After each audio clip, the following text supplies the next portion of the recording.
vienen desde el tiempo de Hipócrates, este, desde lo que es el griego, su definición, el término cepo, que significa putrefacción, y en ese tiempo pues se utilizó para describir el decaimiento de lo que es la materia orgánica.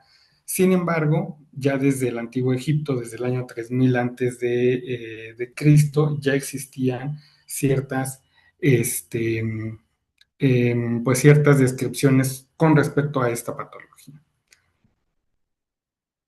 Bueno, finalmente en el siglo pasado se empezaron a hacer algunas definiciones con respecto a lo que era la sepsis en realidad. Y una de las primeras definiciones que se llevaron a cabo fue la definición de 1992, en donde básicamente se tomaba en cuenta a la sepsis como una respuesta sistémica a una infección manifestada por dos o más de los criterios de el síndrome de respuesta inflamatoria sistémica. Este síndrome de respuesta inflamatoria sistémica estaba determinado bueno, sigue determinado aún al día de hoy por una temperatura corporal mayor de 38 grados o menor de 36, frecuencia cardíaca mayor de 90, frecuencia respiratoria menor de 20 y una PCO2 menor de 32 milímetros de mercurio, aunado a una leucocitosis mayor de 12,000 o leucopenia o inclusive mayor del 10% de bandas. En esta definición de 1992 nos clasificaba la sepsis como tal en el concepto de sepsis severa, en el cual pues estaba asociada a una disfunción orgánica más hipoperfusión, más anomalías de la perfusión. Y nos definía el choque séptico, aquel que era inducido por sepsis con hipotensión a pesar de la reanimación adecuada, con líquidos más anomalías en la perfusión. Esa es una de las primeras definiciones de 1992. En el año 2003 se hizo una nueva definición en la cual se determinó que era una infección documentada o sospechada y algunos de los parámetros, algunos de los parámetros, ya fuera generales, como lo que era la temperatura corporal, la frecuencia respiratoria, alteración del estado mental, balance de líquidos y glucemia, y parámetros tanto inflamatorios como era leucocitosis, incremento de la proteína C reactiva, factores hemodinámicos, como era la presencia de hipotensión, así como datos de disfunción orgánica, alteraciones en la oxigenación, en los índices urinarios, alteraciones en la coagulación, y finalmente definía la sepsis complicada como disfunción de órganos y sistemas. Y el choque séptico era definido como una falla circulatoria aguda caracterizada por hipotensión persistente, presión arterial media menor de 60 o una presión sistólica menor de 90 o una presión sistólica menos de 40 milímetros de mercurio con respecto a la línea de base, después de que se realizaba una reanimación adecuada. Sin embargo, si podemos observar desde las definiciones de 1992, pues se tenía en cuenta lo que era el síndrome de respuesta inflamatoria sistémica. Y ya en 2003 empezaron a meter algunos otros parámetros. Y finalmente llegamos a la definición de sepsis 3 del año 2016, en la cual, bueno, pues hizo un consenso ya por muchas grandes academias de lo que era la medicina crítica y la terapia intensiva, en donde definían como tal a la sepsis como una disfunción orgánica potencialmente mortal causada por una respuesta disregulada del huésped ante una infección. Esto porque, bueno, ¿por qué vieron necesario hacer una nueva definición de sepsis? Si bien en muchas ocasiones cuando tenemos un paciente con sepsis podemos llegar a tener datos de respuesta inflamatoria sistémica, pues notamos que la respuesta inflamatoria sistémica es algo muy general, o sea, no es algo específico como tal de la sepsis. O sea, hay muchas otras alteraciones fuera de la sepsis que nos pueden generar respuesta inflamatoria sistémica. Por ejemplo, se me viene a la mente en este momento, no sé, una pancreatitis una pancreatitis pudiera llegar a generar respuesta inflamatoria sistémica y no necesariamente significa que mi paciente esté séptico. Puede generar taquicardia, polipnea, fiebre, leucocitosis y demás, y pues no precisamente significaba que mi paciente presentara sepsis, ¿de acuerdo? Y si no, pues solamente era la respuesta inflamatoria sistémica ocasionada por la pancreatitis.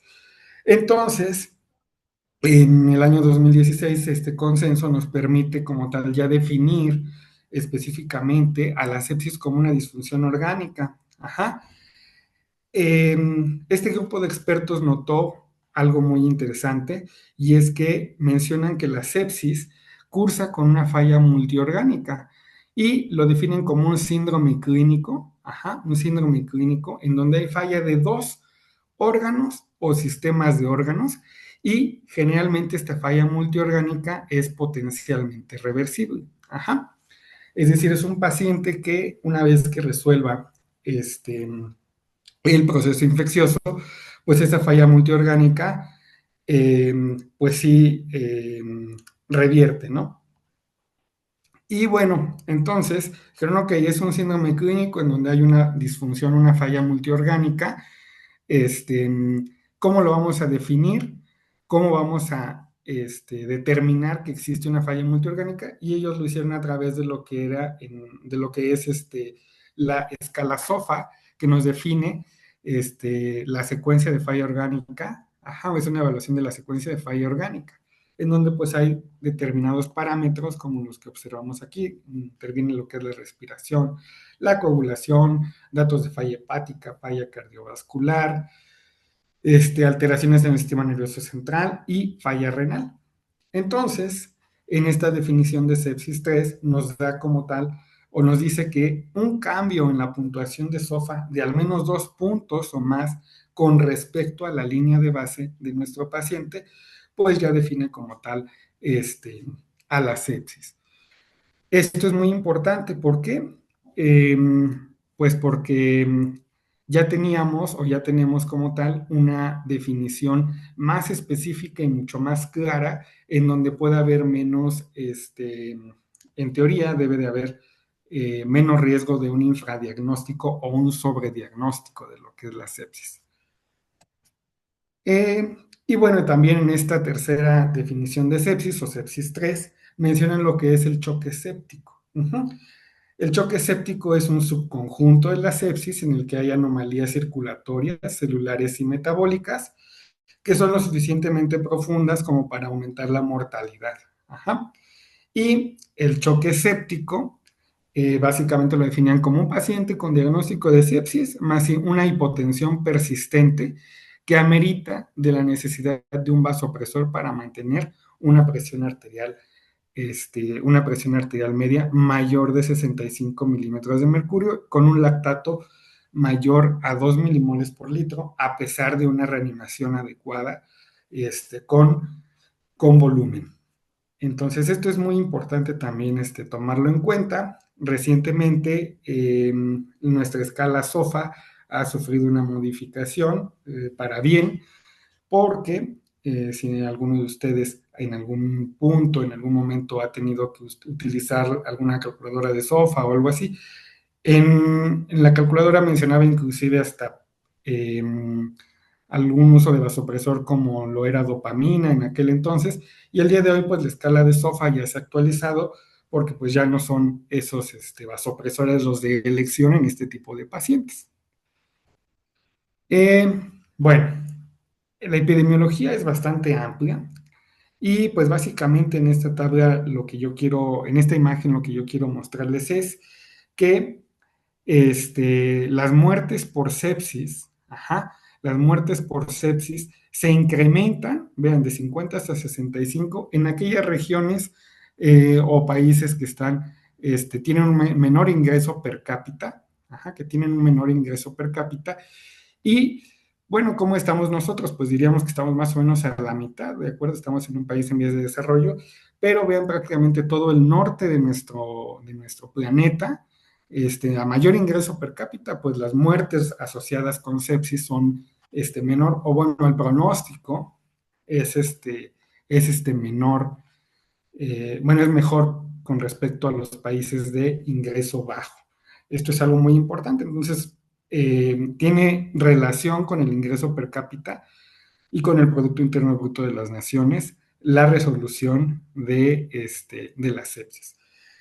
A nivel mundial, bueno, pues hay más de 30 millones de personas que se ven afectadas por la sepsis cada año. En el Reino Unido se encontró que la sepsis fue la causa del 26% de los casos de deterioro hospitalario, con una tasa de mortalidad de hasta el 22%. Y en Estados Unidos la incidencia anual es de hasta 300 casos por cada 100,000 personas. En América Latina tenemos el estudio Bases, que en el caso de Brasil evaluó 1,383 pacientes en la unidad de cuidados intensivos. La edad media de estos pacientes fue de 62 años y la tasa de mortalidad a 28 días fue del 21.8%.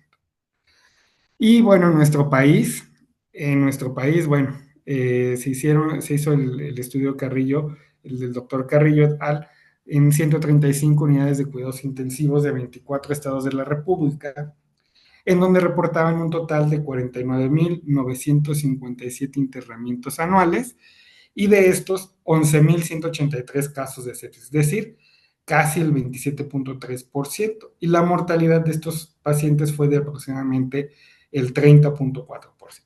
Las causas que se encontraron en este estudio principalmente fueron abdominal, ajá, 47%, pulmonar 33%, tejidos blandos 8%, vías urinarias 7% y diversas hasta un 7%. En el 2019, en 68 servicios de urgencias, con un total de 2,379 pacientes, se determinó que la prevalencia de la sepsis fue del 12.9%, con una mortalidad global del 16.93%, y de sepsis como tal fue de aproximadamente un 9.39%, y de choque séptico, pues la mortalidad registrada fue de hasta 65.85%. Entonces, esto es importante que lo mencionemos. Y bueno, porque pues es una causa importante de mortalidad y de hecho el choque séptico, el choque séptico es la principal causa de choque a nivel mundial. Ajá, eso también es importante comentarlo. El choque séptico es la principal causa de choque a nivel mundial. Bueno, con respecto a la fisiopatología, es importante mencionar que una infección como tal es una invasión de tejidos. Normalmente estos tejidos son estériles. Esta invasión puede ser dada por bacterias, puede ser dada por hongos, por, o por bien por virus. Eh, y esto genera pues una respuesta del huésped para atacar a esta infección. Entonces, para que se desarrolle, o más bien para que una infección pueda determinar o llegar a una sepsis, hay ciertos factores que se deben de tomar en cuenta, como es la virulencia y abundancia de patógenos en nuestro medio, ajá, las características del huésped y alteraciones en lo que es la respuesta inmunológica. ¿De acuerdo?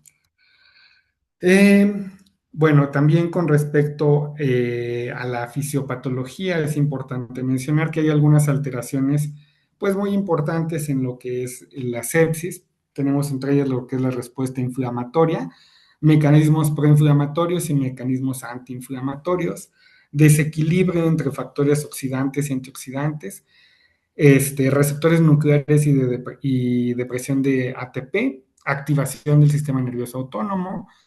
Hay también coagulopatía y hay alteraciones en la microcirculación, así como activación del complemento.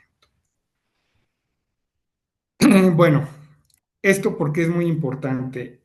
En nuestra definición de sepsis ya vimos que pues es una respuesta disregulada que genera falla multiorgánica.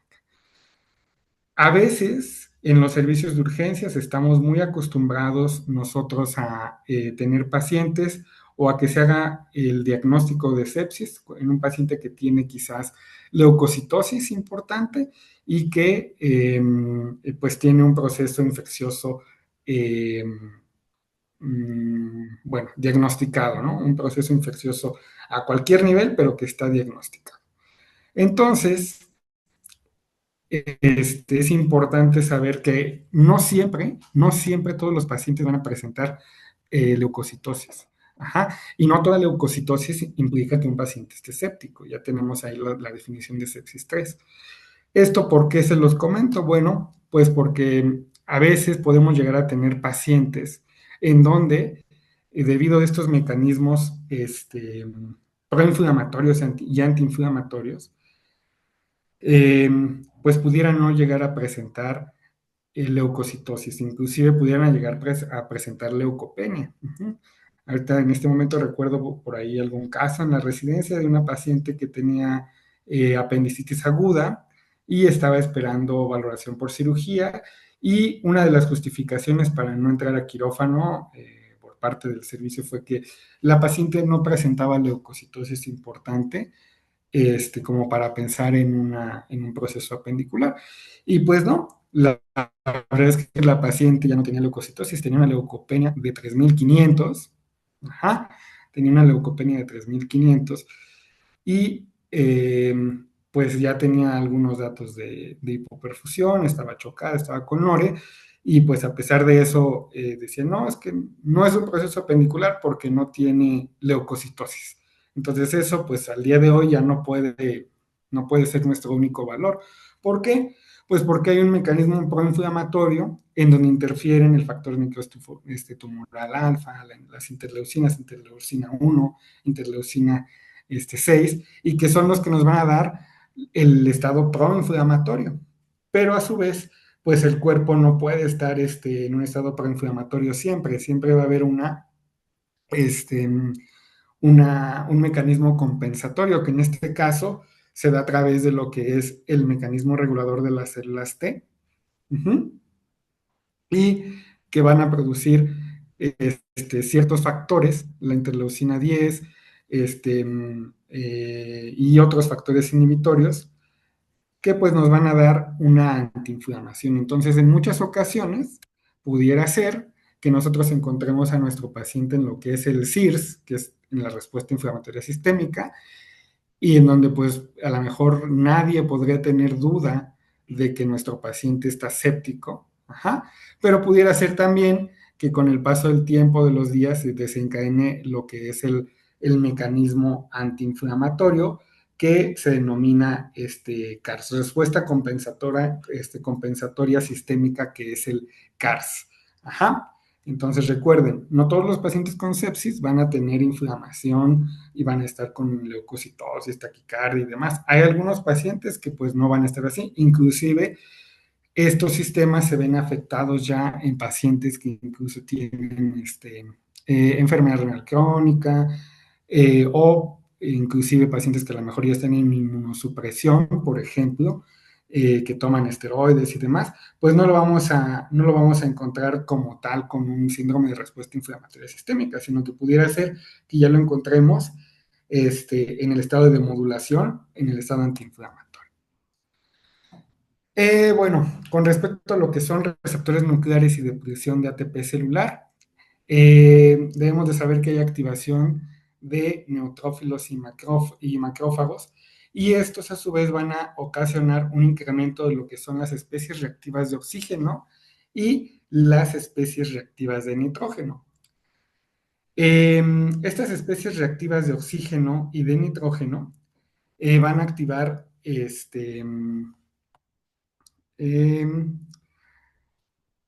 a lo que es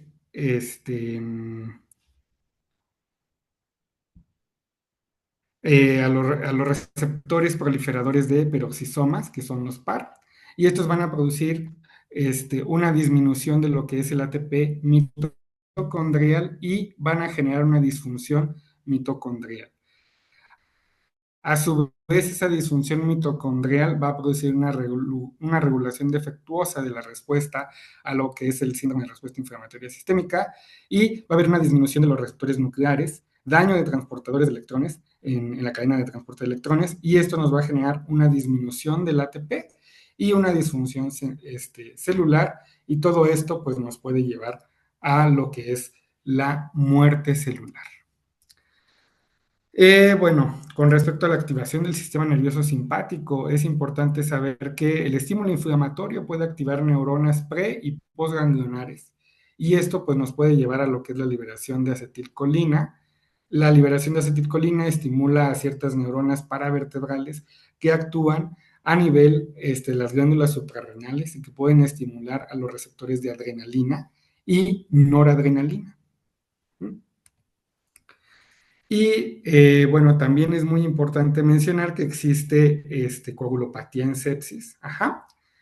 Esto derivado de que en la sepsis hay como tal una alteración del endotelio. Ajá. De hecho, el endotelio en la sepsis es uno de los órganos que pues están mucho más afectados. Ajá. Y hay una posición de factores, factor tisular del endotelio, y esto genera la activación de coagulación mediada por el factor tisular y una disminución de los mecanismos anticoagulantes. Ajá. Esto se da por una disminución de la actividad de lo que es la proteína C, la antitrombina y el activador del factor tisular. Y bueno, en este caso, lo que vamos a tener como resultado, pues es la disminución de la actividad de la proteína C y como tal, una incapacidad para efectuar la fibrinólisis. Ajá. Y pues esto nos puede llegar a ocasionar inclusive hasta microtrombos. Ajá. De hecho, existe ya también lo que es la coagulopatía inducida por sepsis. Ajá. De hecho, es esta coagulopatía, la formación de microtrombos, ajá, la que pues nos puede ocasionar la disfunción multiorgánica. Hay formación de microtrombos que pueden llegar a ciertos órganos, como lo que es el riñón, como lo es el hígado y demás, y estos van a ocasionar una disfunción orgánica en estos órganos. Y la microcirculación está regulada por un complejo entramado de sistemas endocrinos, parácrinos y muscarínicos que adaptan el aporte de oxígeno a las necesidades metabólicas de cada célula. En el caso de la sepsis, tenemos que puede haber alteración en la deformabilidad de los coágulos. También algo muy importante, el glucocálix. El glucocálix también se ve alterado. Debemos de recordar que el glucocálix nos ayuda con lo que es la permeabilidad capilar. Y en la sepsis el glucocálix está alterado.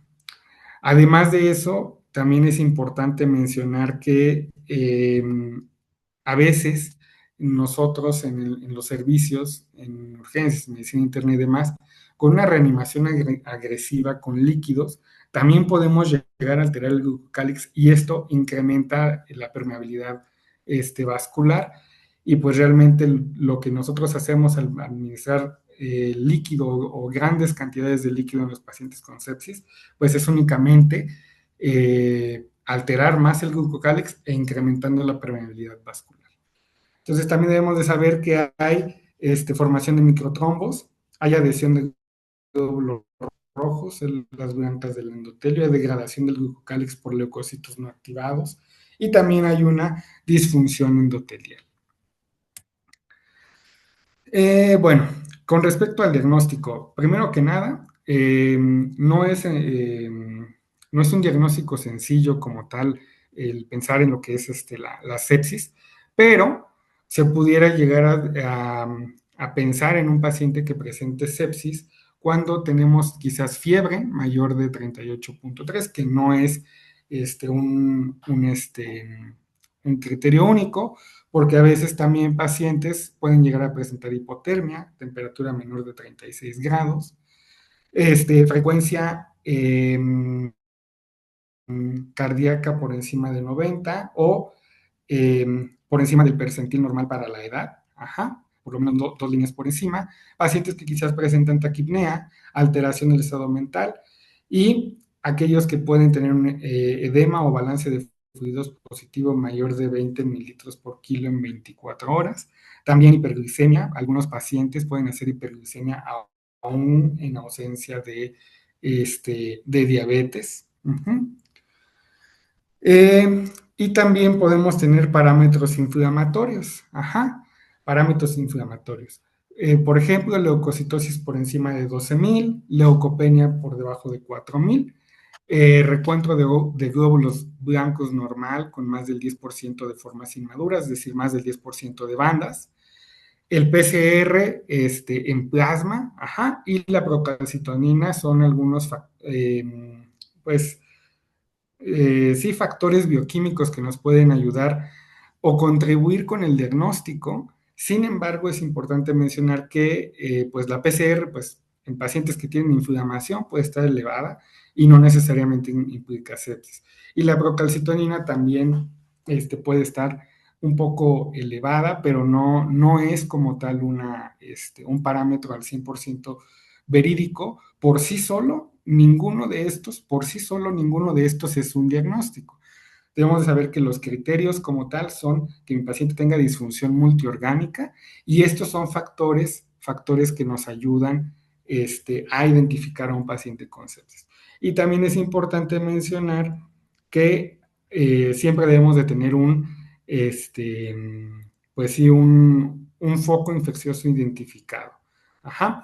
¿Por qué? Porque quizás mi paciente tal vez está hipotenso, está chocado o este, tiene quizás, no sé, datos de falla renal también, eleva creatinina, disminuye la uresis, tiene datos de hipoperfusión, ajá, pero puede ser que yo no tenga un foco infeccioso identificado y que tampoco debo de casarme con el diagnóstico de, debe de ser sepsis a fuerzas y hacemos como en los servicios de urgencias y le pedimos un examen general de orina para ver si de ahí está el foco séptico, perdón, y pues quizás no, quizás mi paciente está sangrando, o qué sé yo, tiene una falla cardíaca, un infarto, algo así.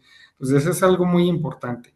La sepsis vamos a hacer el diagnóstico cuando tengamos un foco infeccioso identificado, una neumonía, un proceso, a lo mejor un proceso pendicular, un absceso renal, un absceso hepático, una pielonefritis o algo así. Pero sí es importante tener un foco infeccioso identificado. ¿Por qué? Porque pues el choque y la hipoperfusión se pueden dar en múltiples alteraciones, ¿no? No solamente en sepsis. O sea, la sepsis es una de las más importantes, pero no es la única.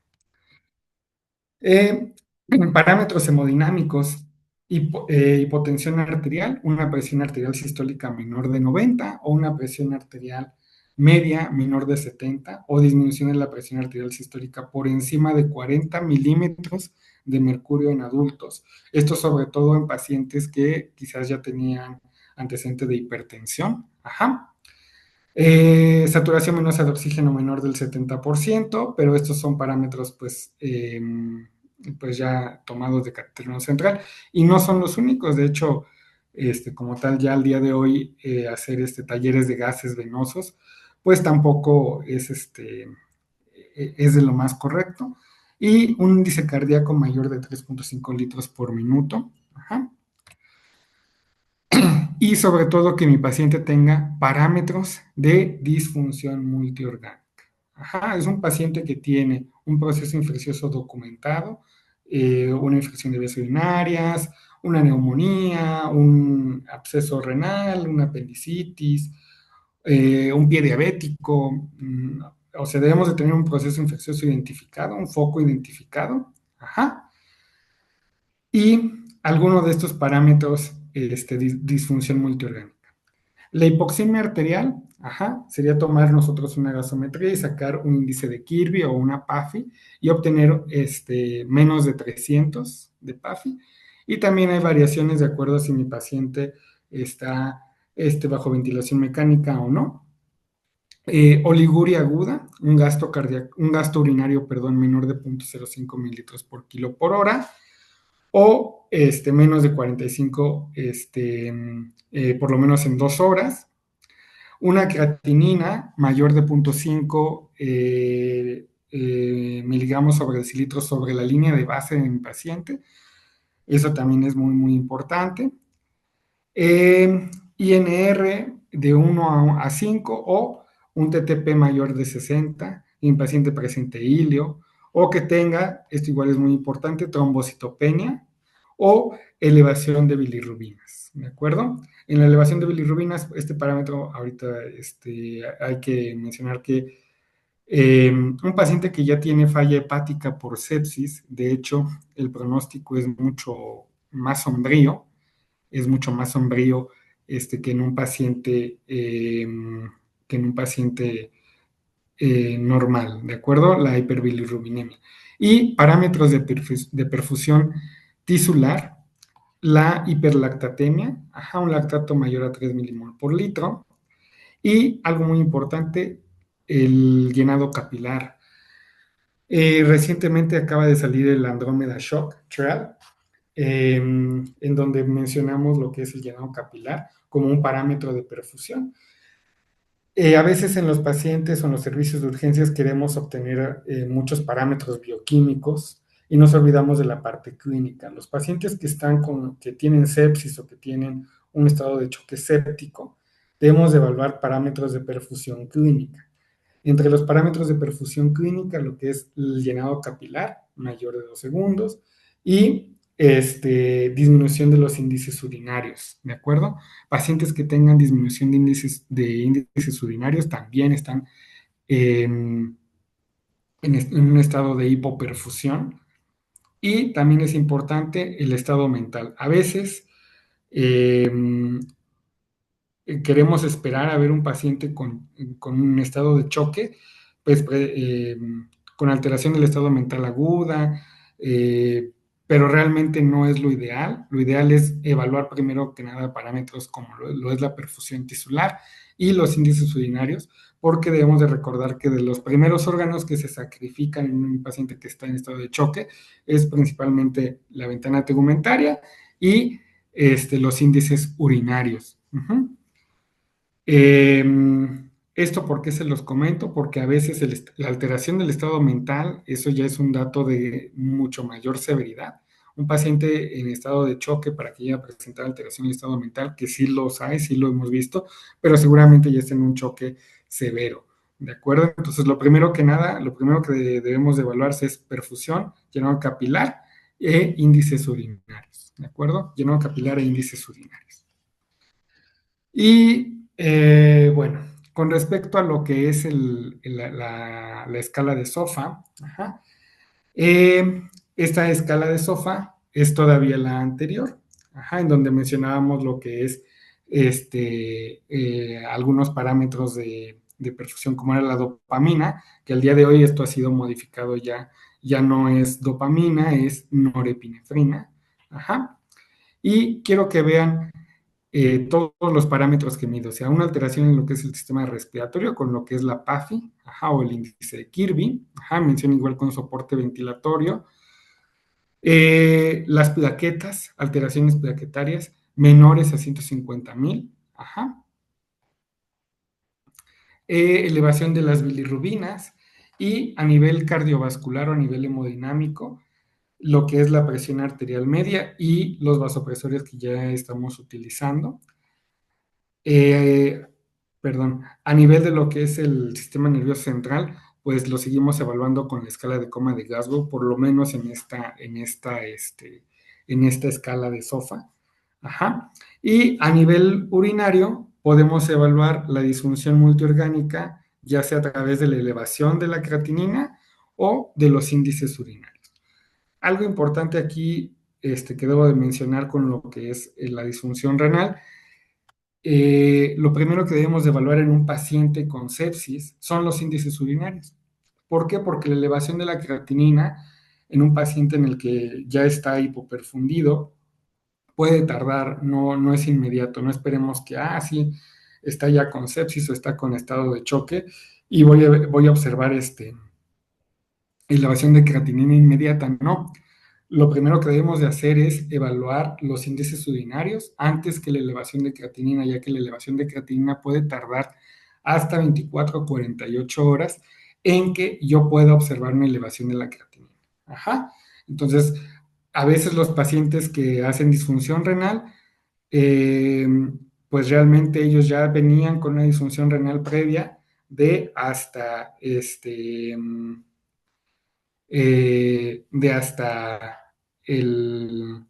disminución de la uresis, perdón, o una disminución de la uresis previa. Ajá.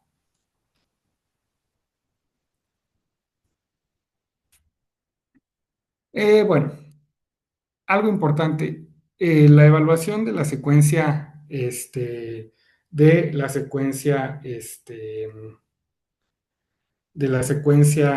SOFA es algo un poco complejo en donde a veces necesitamos de parámetros también bioquímicos, como era lo que son las bilirrubinas, las plaquetas, y lo que es la PAFI, ¿no?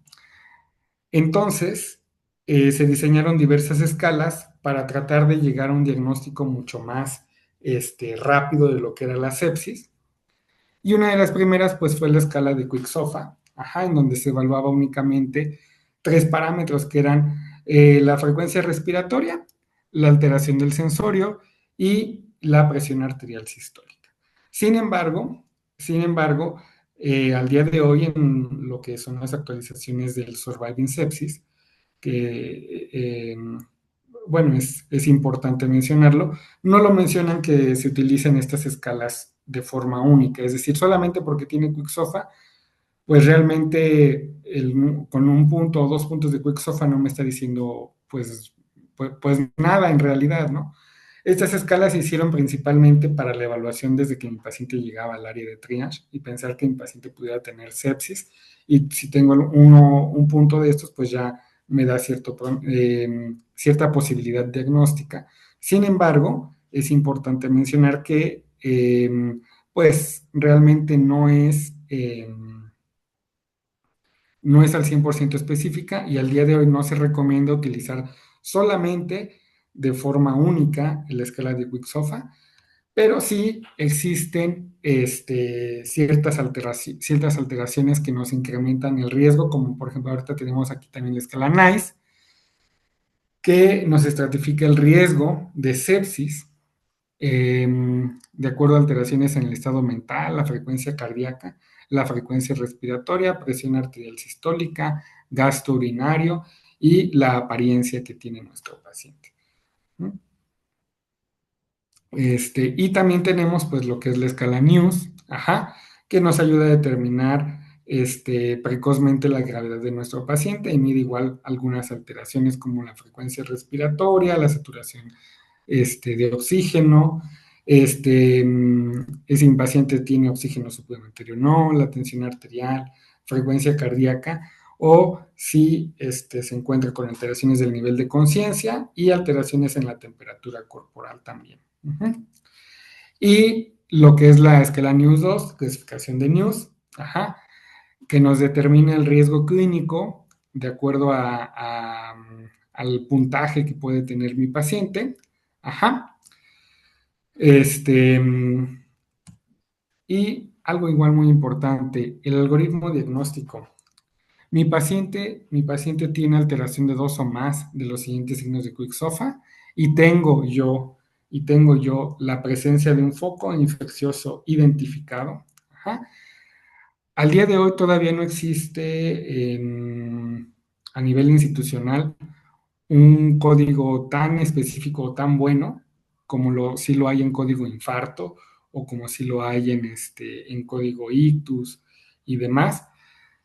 Y se han llevado a cabo muchas propuestas, ajá, muchas propuestas para elaborar como tal un código sepsis a nivel institucional. Hay algunos hospitales que ya son pioneros en lo que es el código sepsis, como lo es el Hospital General de México, uh-huh. Pero, por ejemplo, en lo que sería otras instituciones, pues a veces es un poco complejo eh, esta, esto del código sepsis. Eh, Debo de avisar al departamento responsable y debo de iniciar el algoritmo de tratamiento, ¿de acuerdo? Control estricto de la tensión arterial, la frecuencia cardíaca, alteraciones del ritmo, saturación de oxígeno, frecuencia respiratoria, temperatura y diuresis. Puedo utilizar pruebas complementarias, ajá, como a lo mejor pudiera ser una gasometría, tomar una serie de parámetros como lo sería la PCR, la procalcitonina, hemogramas, alteraciones o pruebas de función renal, pruebas de funcionamiento hepático y demás para llegar más rápido al diagnóstico. Bueno, los biomarcadores con respecto a lo que es la sepsis, es importante mencionar que ningún biomarcador es como tal específico de sepsis y que como tal los biomarcadores no nos van a dar un diagnóstico. A veces creemos, a veces hacemos o solicitamos PCR o solicitamos procalcitonina en apoyo al diagnóstico, pero es importante saber que estos biomarcadores no nos dan como tal diagnóstico. Lo que nos da el diagnóstico es la presencia de disfunción multiorgánica y los biomarcadores solamente son un apoyo a la sospecha clínica y el diagnóstico de un proceso infeccioso. Ajá. Pueden ayudarnos a lo mejor a la estratificación del riesgo y pueden ayudarnos tal vez a la evaluación de la respuesta al tratamiento antibiótico, pero, bueno, el Surviving Sepsis de hecho recomienda que la medición de ciertos biomarcadores como la procalcitonina pueden ser de utilidad para cortar la duración del tratamiento antibiótico, pero no para hacer modificaciones con respecto al manejo antibiótico. La PCR, por ejemplo, la PCR, la proteína C reactiva, establece lo que es la presencia de inflamación. Ajá. Y en pacientes con sepsis, sí, con sepsis ya documentada sí puede ayudarnos a valorar la respuesta al tratamiento, pero hay que recordar que la PCR puede estar elevada en pacientes que tienen ya alguna otra alteración inflamatoria. Ajá. Y la procalcitonina es un precursor de la calcitonina, que es un polipéptido de 116 aminoácidos sintetizado y secretado en las células C del tiroides, que tiene una vida media de 30 a 48 horas. Y en pacientes sanos el nivel sérico es menor a 0.1 nanogramos por mililitro.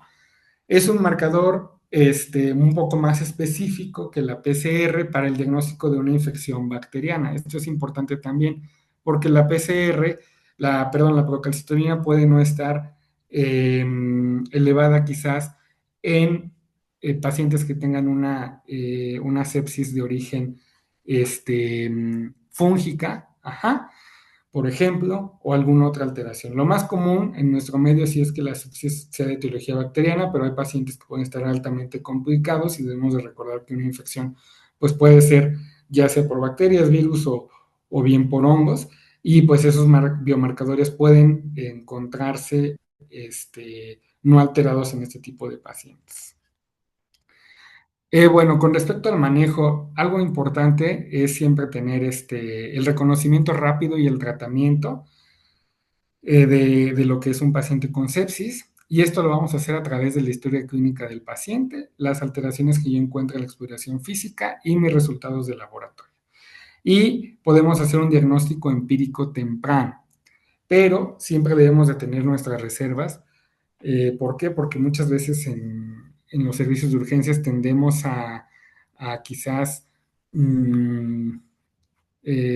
sobrediagnosticar este tipo de pacientes y queremos buscar a veces que todos los pacientes tengan sepsis o queremos buscar que tengan choque séptico cuando a veces pues los datos clínicos y la exploración física nos da algo completamente diferente. Inclusive, por ejemplo, debemos de tener un abordaje en nuestro paciente en estado de choque. O sea, si es común, es habitual que los pacientes con sepsis quizás lleguen al servicio de urgencias ya con una infección documentada, no sé, un pie diabético, o me refieren que han tenido fiebre, dolor lumbar o algún proceso infeccioso, tos o algo así. Y pues quizás ahí el diagnóstico es más sencillo, pero es importante recordar que no todo es sepsis. Uh-huh.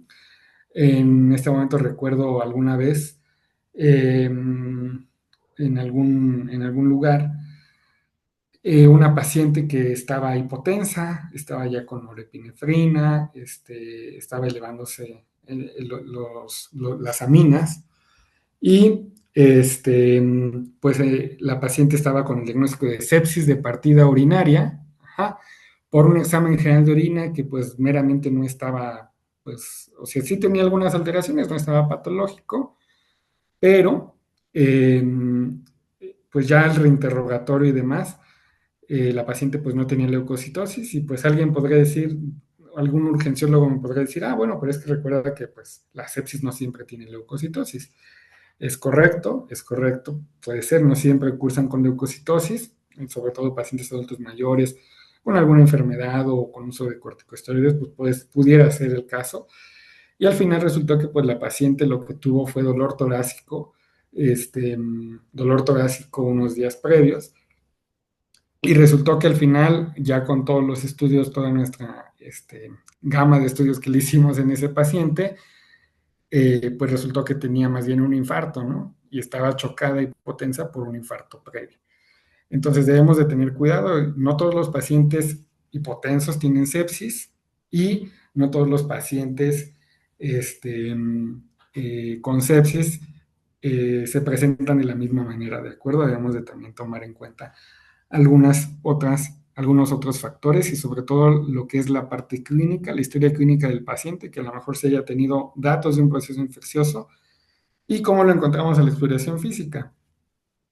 Si a lo mejor tiene quizás estertores, puntos ureterales, dolor abdominal o algo así, pues eso nos puede orientar, ¿no? Orientar algunas cuestiones. Inclusive también les podré decir que en lo que es eh, la parte clínica de las urgencias, inclusive en alguna ocasión vi a otro paciente eh, que iba por evacuaciones diarreicas y dolor abdominal, se veía bastante pálido y llegamos bueno, se ingresó al servicio de urgencias pensando en que quizás pues pudiera ser un paciente con enfermedad renal crónica y al final terminó siendo un absceso abdominal. El paciente ya está visto con un gastroenterólogo porque ya llevaba algunos días con diarrea y fue él por sus propios medios con un gastroenterólogo. Ya tenía tratamiento antidiarreico, antibiótico, todo, y al final el paciente tenía un absceso a nivel intraabdominal y se presentó clínicamente con diarrea, clínicamente con diarrea, leucocitosis de 22,000 y demás. Entonces siempre es importante una historia clínica completa y una exploración física adecuada. ¿Mm? Bueno, con respecto a lo que es el manejo antibióticos, el soporte orgánico y el control del foco de infección, esto es muy importante también. ¿Por qué? Porque es muy importante esta parte del tratamiento. Em, a veces creemos que con iniciar el antibiótico, el paciente, pues ya, es todo lo que podemos hacer por él. Pero algo muy importante también es el control del foco. ¿Por qué?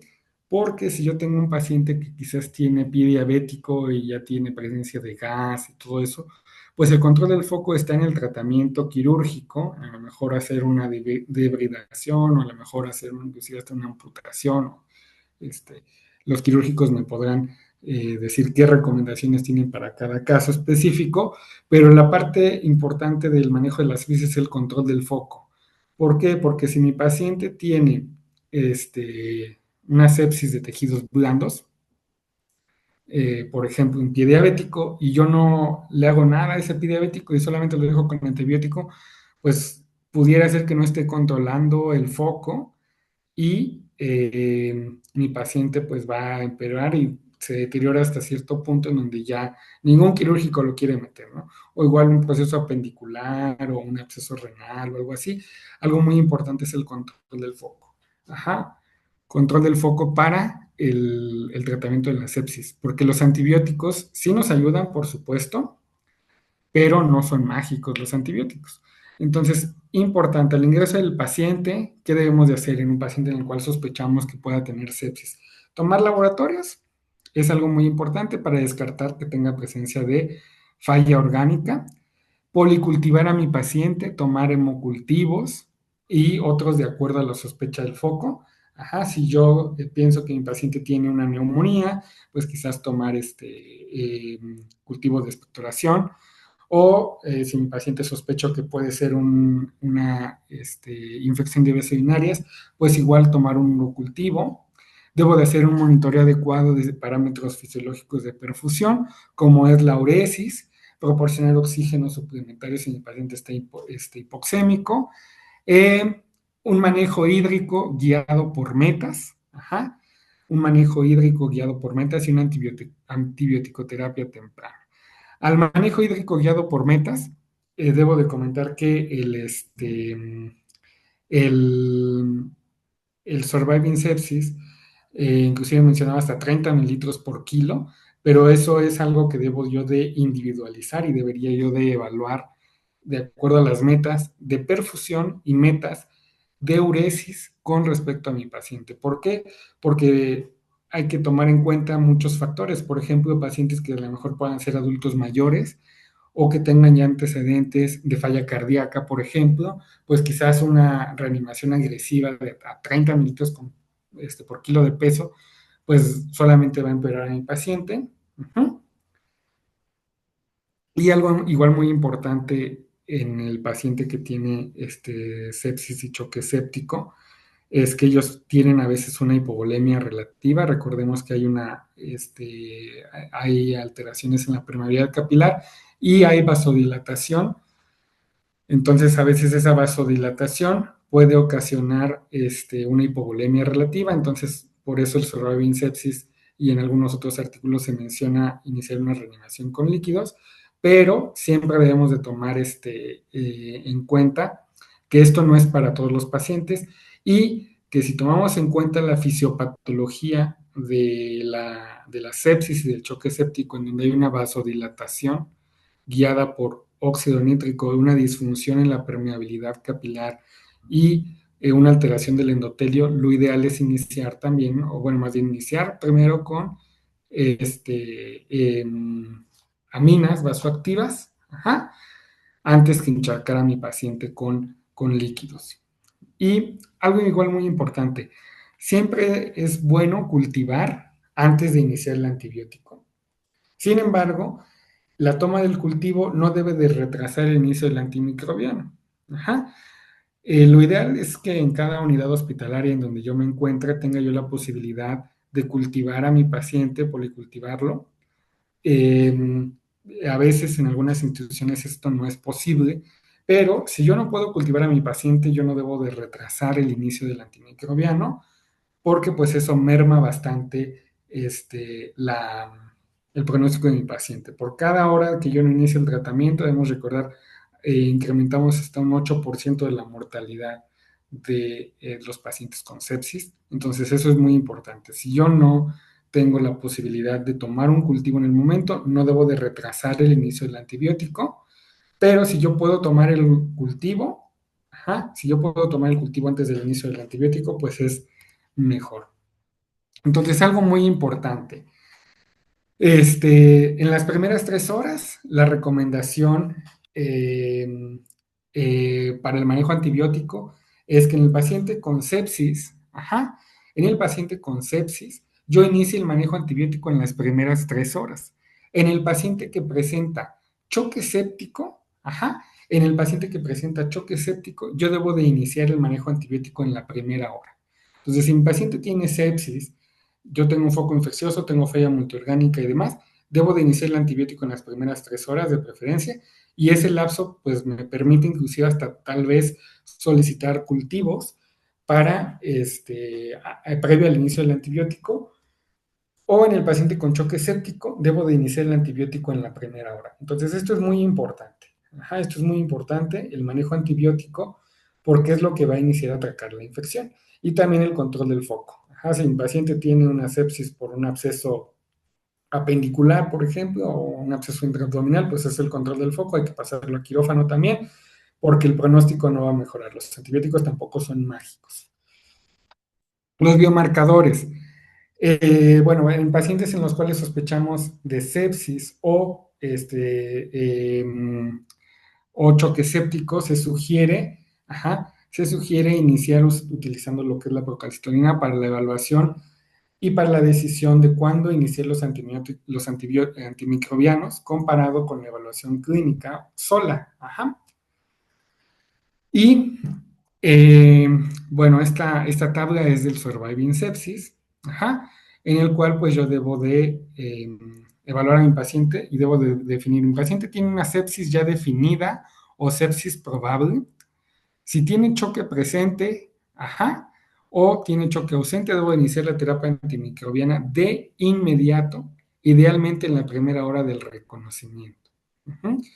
Entonces, mi paciente tiene sepsis definida o sepsis probable, altamente probable, y está en estado de choque o no, la terapia antimicrobiana debe de iniciarse de forma inmediata, idealmente en la primera hora del reconocimiento de mi paciente con sepsis. Ahora, si mi paciente tiene una sepsis posible, ajá, este, y está en estado de choque, ajá, debemos de iniciar la terapia antimicrobiana de inmediato, idealmente en la primera hora del reconocimiento. Y si mi paciente tiene una sepsis posible, pero no tiene o no se encuentra en estado de choque, debo de hacer una evaluación de causas infecciosas o no infecciosas y administrar dentro de las primeras 3 horas si existe la preocupación de una infección. Esto igual es muy importante. Si mi paciente tiene sepsis posible, pero no está chocado, entonces dentro de las primeras 3 horas debo de iniciar el manejo antibiótico. Bueno, la terapia antimicrobiana, pues generalmente se utiliza, se sugiere utilizar agentes empíricos, ajá, tanto para gram negativos, ajá, y también para lo que sería usar esquemas dobles para pacientes gram negativos, ajá. Y también debemos de tomar en cuenta que al día de hoy se puede iniciar también una terapia antifúngica empírica, ajá. Y la terapia empírica dirigida ya es como tal cuando tenemos un agente antimicrobiano adecuado, es decir, ya tenemos el agente etiológico identificado y debemos de utilizar el agente antimicrobiano adecuado de acuerdo a la sensibilidad de nuestro antibiograma, en la dosis apropiada y en el tiempo óptimo. Ajá.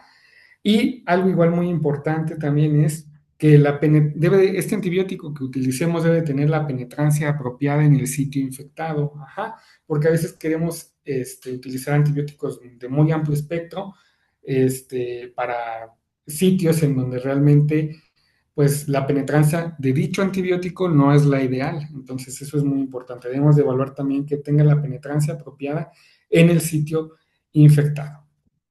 En el caso de lo que es la sepsis por neumonía adquirida en la comunidad, se sugiere un beta-lactámico más un macrólido, tiene mejor evidencia que las quinolonas. Sin embargo, también las quinolonas en dosis únicas pueden ser utilizadas y dependiendo del caso, por ejemplo, Pseudomonas aeruginosa, piperacillina, tazobactam, cefepime, ceftazidima, meropenem o imipenem. Y para pacientes que son más bien para agentes meticilinos resistentes, nos puede ayudar la utilización de vancomicina o linezolid. Neumonía asociada a cuidados de la salud o ventilación mecánica, para meticilinos sensibles, pseudomonas aeruginosa, gram negativos, piperacillina tazobactam, cefepime, meropenem y imipenem, y para meticilinos resistentes, vancomicina o linezolid. Sin embargo, esto de preferencia, eh, ¿cómo se dice? De preferencia ya con un antibiograma específico. Pacientes que tengan sepsis de foco abdominal, un beta-lactámico más un inhibidor de las beta-lactamasas y un carbapenémico. Foco urinario, al día de hoy, algo importante que debo comentarles es que la sepsis de foco urinario pues el uso de quinolonas ya está muy mermado. Las cefalosporinas se prefieren inclusive sobre las quinolonas. Y para aquellos que tienen betalactamasas de espectro extendido positivo, utilizar carbapenémicos, aminoglucósidos, piperacilina, tazobactam. Para Pseudomonas aeruginosa, piperacillina, tazobactam, cefepime y meropenem. Pero evidentemente todo esto mejora o tenemos mejor evidencia cuando tenemos sensibilidad a dichos antibióticos. Ajá. ¿Por qué las quinolonas en el foco urinario pues han disminuido su actividad? Pues porque básicamente para muchos procesos infecciosos urinarios se llegan a utilizar las quinolonas, entonces recuerden que eso va provocando que los agentes infecciosos se hagan resistentes a, a a estos antibióticos. Para sepsis de tejidos blandos y de la piel, Cuando tenemos una sepsis severa, es importante que hagamos un drenaje, ajá, una incisión, drenaje y cultivo para determinar la sensibilidad a antibióticos. Ajá. Y generalmente se recomienda vancomicina, linezolid o cefalosporina, y cuando es una sepsis moderada, penicilinas y utilización de clindamicina. Agentes vasoactivos. Al día de hoy, los agentes vasoactivos más recomendados para lo que es el choque séptico, debemos saber que es la utilización de la norepinefrina, el gol estándar. Ajá, el gol estándar es la utilización de norepinefrina para los pacientes que tienen choque séptico. Y tenemos ciertos vasopresores de primera línea, como por ejemplo en este caso, recuerden, la norepinefrina es la primera línea en el paciente con choque séptico. La norepinefrina es la primera línea y la meta de tensión arterial media es de 65 milímetros de mercurio. Este, Algo importante es que la norepinefrina actúa sobre los receptores alfa 1 y beta 1. Ajá, y se puede iniciar una dosis de 0.05 hasta aquí en error, de 0.05 hasta 0.3 microgramos por kilo, pero la norepinefrina cuando lleguemos a una dosis de 0.25 de 0.25 microgramos por kilo minuto, debemos de saber que en este caso este vasopresor ya no nos va a servir como vasopresor único, sino que tendríamos ya que utilizar algunos otros. Ajá. Eh, Algo importante también, en el Surviving Sepsis, este es el Surviving Sepsis del 2021, el vasopresor se puede iniciar de forma periférica, ajá, se puede utilizar un acceso periférico en caso de que no tengamos un absceso venoso central. Si la presión arterial media es menor de 65 milímetros de mercurio, a pesar de la dosis moderada de norepinefrina, entonces debemos de saber que ya podemos considerar la utilización de vasopresina, ¿de acuerdo? Sobre todo cuando llegamos a un nivel de 0.25 microgramos. Ajá. Eh, ¿Se pueden utilizar inotrópicos? Sí se pueden utilizar inotrópicos si tenemos evidencia de disfunción miocárdica con hipoperfusión, lo que se conoce como miocardiopatía por sepsis, ajá, a pesar de un adecuado volumen y una adecuada presión sanguínea.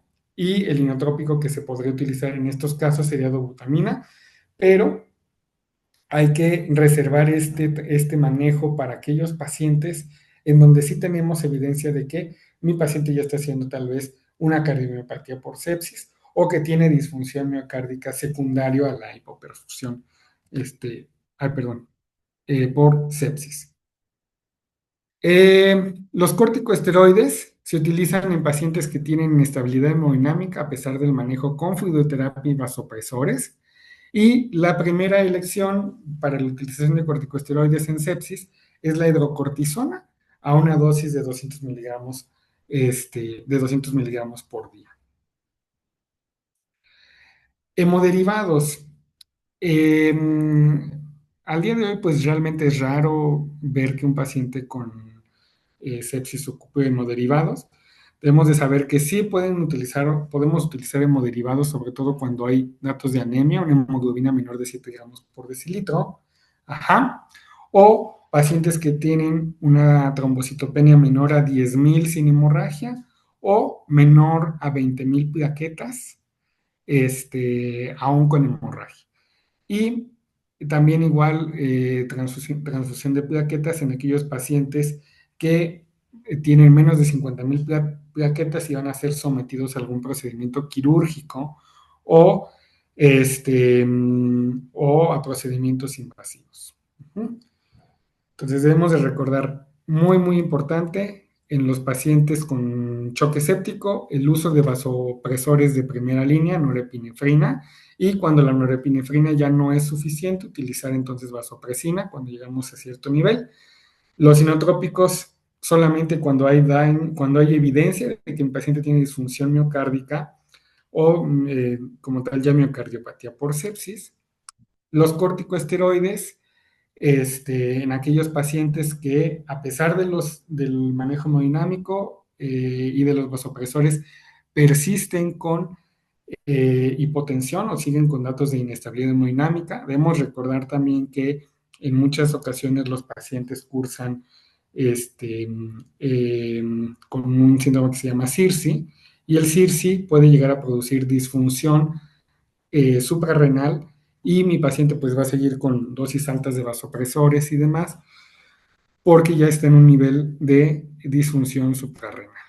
Y el uso de los hemoderivados solamente cuando sea necesario, ajá, solamente cuando sea necesario. Bueno, no sé si ahorita hay alguna pregunta o algún comentario.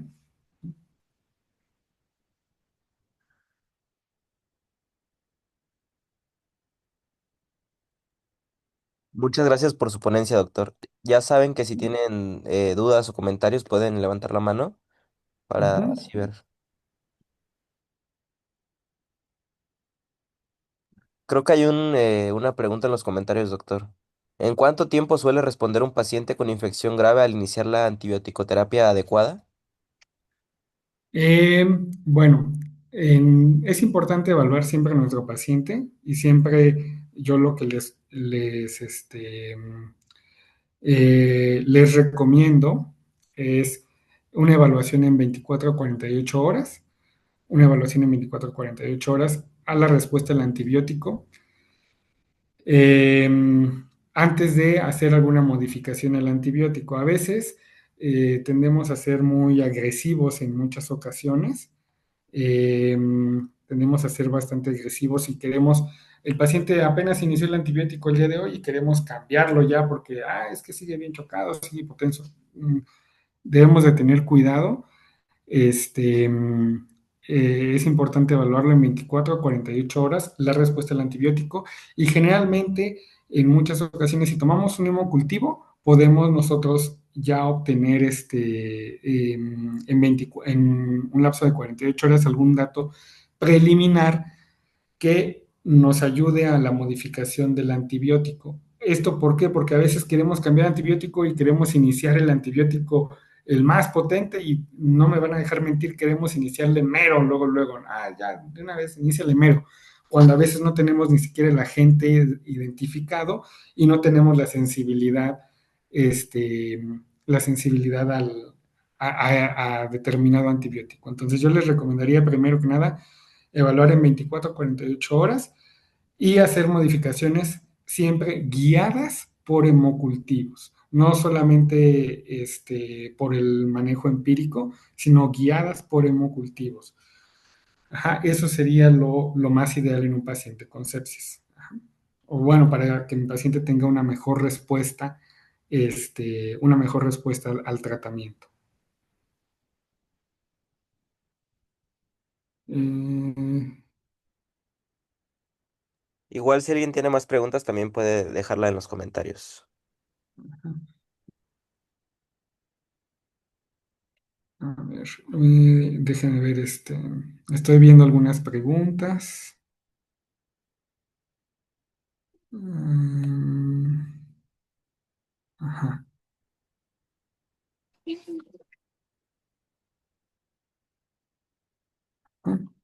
Mm,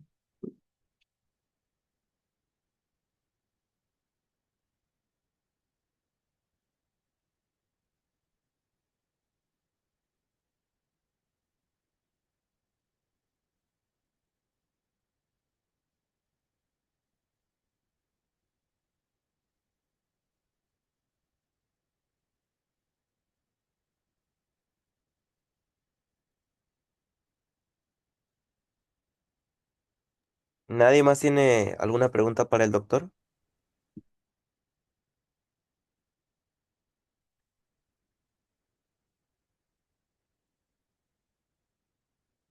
em,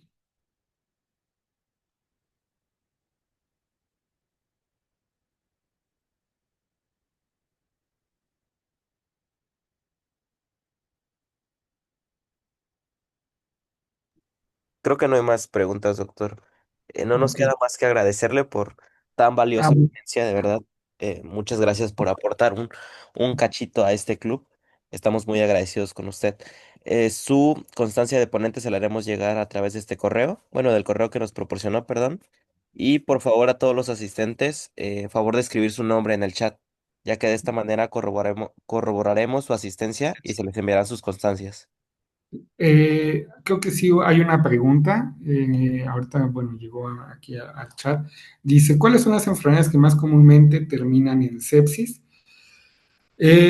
Bueno, es importante tomar en cuenta que cualquier proceso infeccioso, cualquier proceso infeccioso puede terminar en sepsis. Eso es muy importante. Cualquier proceso infeccioso puede terminar en sepsis.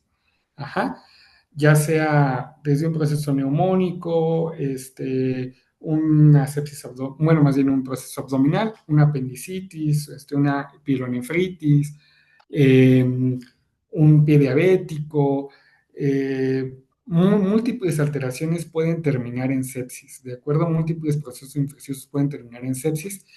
Las más frecuentes, pues, en nuestro medio, pues, casi siempre son neumonías, infecciones de vías urinarias, pero también es importante que tomemos en cuenta que también hay procesos abdominales, como, por ejemplo, apendicitis aguda, una enfermedad diverticular complicada, este, mm, cistitis y demás que pueden desencadenar sepsis. Entonces, comúnmente, cualquier proceso infeccioso puede llegar a terminar en sepsis. Es más, les puedo yo asegurar que un proceso infeccioso que no es bien controlado y que no es bien tratado, indudablemente en algún curso de su enfermedad, en la fase terminal de su enfermedad, va a llegar a lo que es la sepsis, ¿de acuerdo? Entonces deben de tener mucho cuidado. Y también es sobre el uso responsable de los antibióticos. Ajá. Me habían comentado que eh, que esta sesión era para internado principalmente. Ustedes, médicos internos, van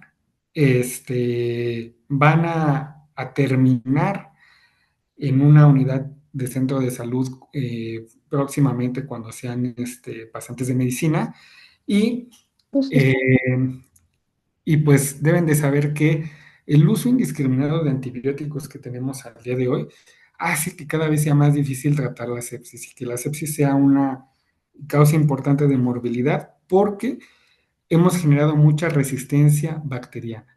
Entonces, igual, si pudiéramos en algún punto tener un paciente con sepsis y realizar los hemocultivos pertinentes para identificar el agente e iniciar el tratamiento, eso sería lo ideal.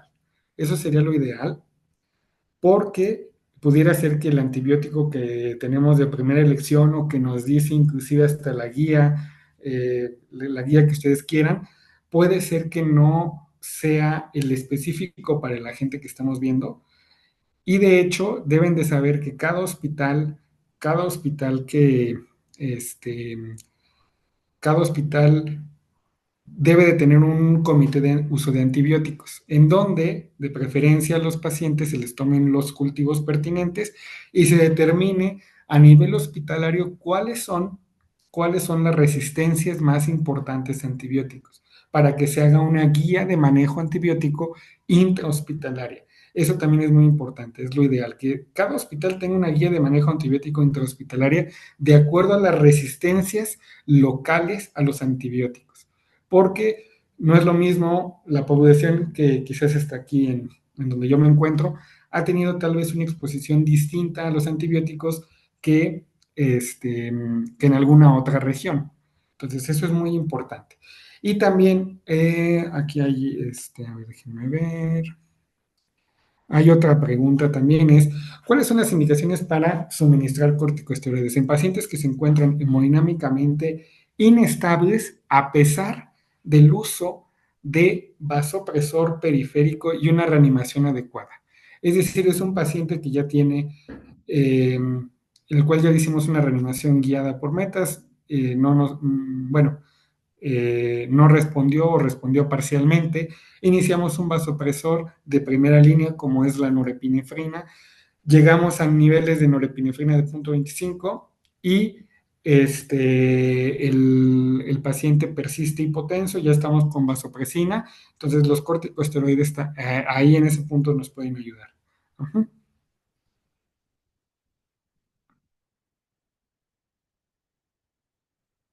Y bueno, me parece que ahora sí ya no hay más preguntas. ¿Nadie más tiene alguna pregunta en lo que terminamos de pasar los nombres?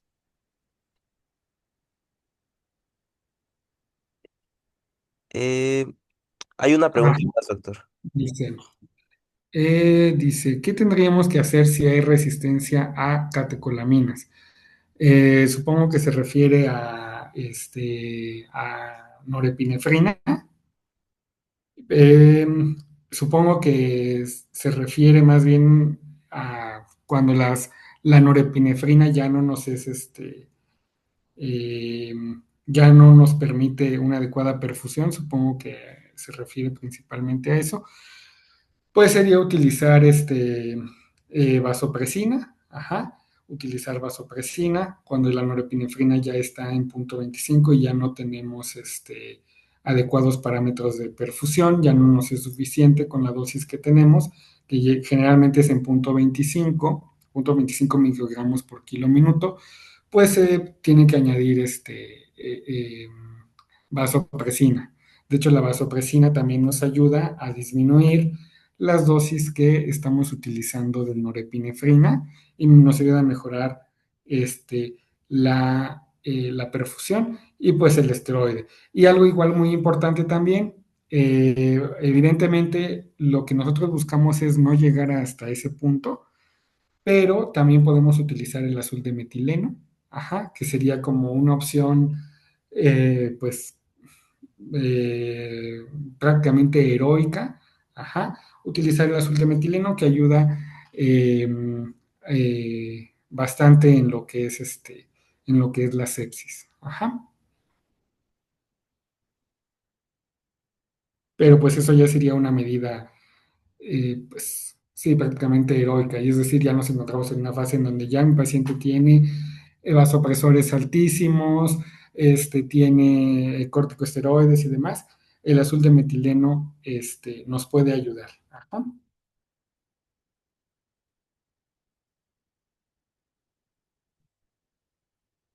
¿Alguien más, compañeros?